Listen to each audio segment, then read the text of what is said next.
Pahugdan ang monitoring sa mga pampasaherong tricycle nga nagbiyahean sa Mandawi para masusi ang plitihang gisingil sa ilang mga pasahero. Lakip usab sa mga habal-habal driver, giawhag kung mahimo, uniform ra ang ilang singil depende sa pahat ng lugar. Ang detalye sa report ni Nico Sereno.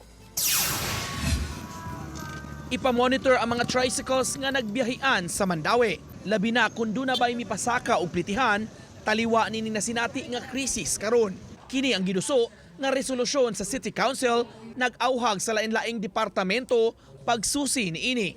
Ubos sa balaod, ang local government unit ang nag-regulate sa mga pampasaherong tricycle nga nagbiyahean. Atong gihangyo ng atong team, no? Atong team ug atong mga barangay officials to monitor the fare bus, no? Kay ato sang timbang-timbangon nga kasabot sa panginahanglan sa mga driver o kinahanglan sad nga dili sad overpriced pod ang kanang plitihan kay apektahan sa pod ang mga pasahero. Matod sa ka-driver, mas maayong manginlabot ang kagamhanan kay grabe ang increase sa presyo sa krudo. Dako kayo diferensya. Lisod na ni Lisod na kayo. Pagsapar mo, ni-increase mo pretty wala na. Wala pa increase.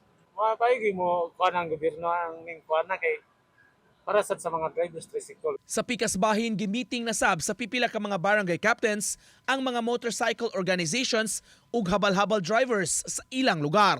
Sa barangay Kanduman, nasabutan nga magbutang og daw taripa sa mga lugar nga standbayanan sa mga drivers para mahibaw ang mga pasahero.